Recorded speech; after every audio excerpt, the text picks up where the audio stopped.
Hetal college campus में बैठी थी। जब उसके क्लास पूरे हुए तो वह अपनी सहेली के साथ बातें कर रही थी। उसे रास्ते से जाते समय गायत्री दिखी। गायत्री को आवाज़ दी, गायत्री इधर आओ। हेतल की आवाज़ सुनते ही गायत्री हेतल के पास गई। दोनों बातें करने लगीं। बातचीत के दौरान अचानक हेतल को याद आया कि उसने सुना है कि सुमन ने आत्महत्या कर ली है। इस बारे में गायत्री से जानना चाहा। सुमन, हेतल और गायत्री दोनों की यह बचपन की सहेली थी। गायत्री और सुमन दोनों एक दूसरे की पड़ोसी थी। हेतल दूसरे गांव में रहती थी। भले ही सुमन की 3 बार शादी की गई, लेकिन उसने आत्महत्या क्यों की? ऐसा सवाल हेतल के मन में आया। दरअसल वह अपनी प्यारी सहेली की आत्महत्या से बेहद दुखी थी। सुमन 9वीं कक्षा में थी, तभी उसकी पहली शादी हुई थी। सुमन देखने में बहुत सुंदर थी। वह होशियार, शालीन और भविष्य के सपनों में रंगने वाली लड़की थी। उसने अपने जीवन में कई सपनों को चित्रित किया था, पर घर के लोगों ने उसकी ज़बरदस्ती से शादी करवा दी।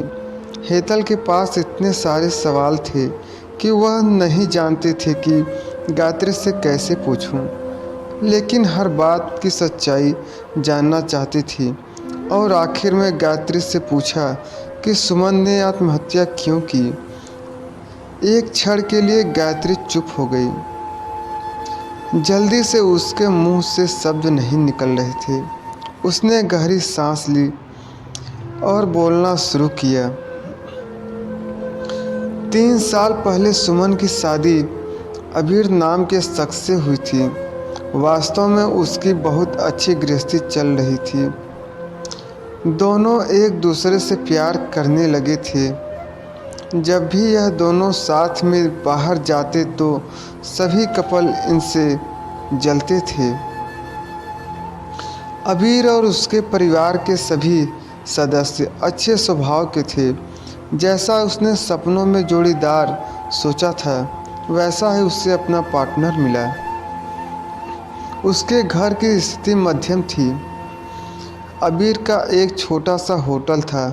उसमें से उसके सारे खर्चे बांट देने के बाद कुछ पैसे बच जाते थे। घर की हालात बहुत साफ सुथरी थी। एक दिन वह होटल से घर बाइक पर आ रहा था। एक बड़ी कार से उसका बहुत बड़ा एक्सीडेंट हो गया और इसमें उसे काफ़ी चोटें आईं। हादसे के बाद उसे अस्पताल ले जाया गया, लेकिन सिर में गंभीर चोट लगने के कारण इलाज के दौरान उसकी मौत हो गई। सुमन को बहुत दुख हुआ, लेकिन उसके ससुराल वालों को गलतफहमी थी कि अबीर की दुर्घटना सुमन की वजह से हुई। वह अपशकुनी है, ऐसा उनको लगता था। उनमें से कोई भी उसे समझ नहीं पाया। अबीर के जाने के बाद कुछ दिनों के भीतर ही सुमन को घर से निकाल दिया गया। उसे घर से बाहर निकालने के बाद वह मायके गई और कुछ दिन मायके में ही रही, लेकिन आसपास पड़ोसियों में चर्चा हो गई तो उसके माता पिता फिर से उसके लिए रिश्ता ढूंढने लगे। जब वह बाहर निकलती थी तो लोग हमेशा उसे ताने मारते थे। इस वजह से सभी बहुत परेशान हुए। ऐसे में उन्होंने जल्दी से जल्दी अमोल से शादी करवा दी। अमोल बहुत बुरा आदमी था। दारू पीता था, कुछ काम धंधा नहीं करता, चोरी करता, मारपीट करता। उसका रोज़ाना यही काम था। इस सब से सुमन को बहुत दुख होता था, पर वह कुछ नहीं कर सकती थी। एक बार एक रात को वह देर से घर आया और जल्दी में घर में कुछ ढूंढने लगा। सुमन ने उससे पूछा, पर उसने कुछ भी नहीं बोला। उसे जो चीज़ चाहिए थी वह उसे मिल मिली नहीं। इस वजह से वह वहाँ से बाहर चला गया। सुमन रात भर उसकी राह देखती रही, पर वह आया ही नहीं। दूसरे दिन पुलिस को उसका मृतदेह रास्ते के किनारे पड़ा हुआ मिला। उसका चाकू से किसी ने खून किया था। यह खबर सुमन को पता चली तो उस पर दुख का पहाड़ टूट पड़ा। कुछ दिनों तक वह अपने ससुराल में रही, लेकिन बाद में ससुराल वालों ने उसे प्रताड़ित करना शुरू कर दिया। इस वजह से सुमन वापस मायके आ गई। घर आकर कुछ दिन ऐसे ही बीत गए। हर दिन आ रहा था और जा रहा था, लेकिन सुमन की स्थिति वही थी। उसकी तरफ देखा नहीं जा रहा था।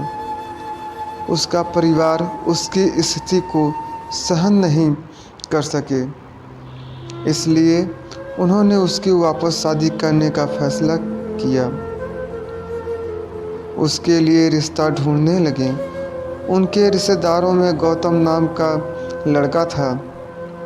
उसकी पहले से ही एक बार शादी हो चुकी थी और गौतम से सुमन की शादी करवा दी। सुमन बहुत खुश थी। शादी हुई और कुछ महीनों बाद उसे मालूम हुआ कि गौतम को कैंसर है, ब्लड कैंसर। इस बात का पता चलते ही उसके हंसते हुए चेहरे पर फिर से दुखी हो गया, लेकिन उसने हिम्मत से इन सब का सामना करने का फैसला किया।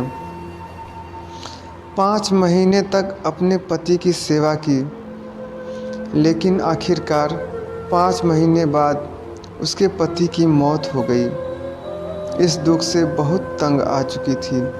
कुछ दिन बीत गए, लेकिन बाद में ससुराल वालों ने उसकी जिम्मेदारी लेने से इनकार कर दिया। उसे घर से निकाल दिया। उसके बाद वह फिर मायके चली गई, लेकिन उसके माता पिता, उसके भाई भाभी ने भी उसे घर में आने नहीं दिया। सभी तरफ से रास्ते बंद हो चुके थे।